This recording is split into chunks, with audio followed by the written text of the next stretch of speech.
আসসালামু আলাইকুম। কেটিএস রেসিপিতে সবাইকে স্বাগতম।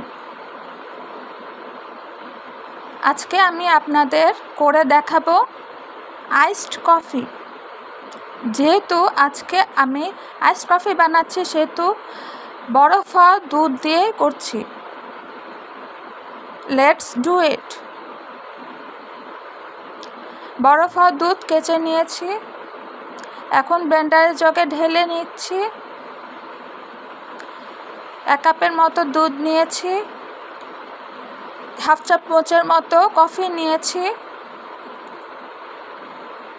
চামচের সাথে লেগে থাকা কফির সাথে দুধ মিশিয়ে দিচ্ছি।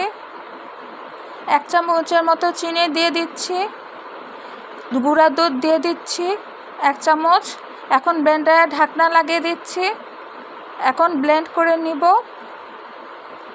এখন গ্লাসে ঢেলে দিচ্ছি। আজকে এই পর্যন্তই। সবাই ভালো থাকবেন, সুস্থ থাকবেন। আল্লাহ হাফেজ।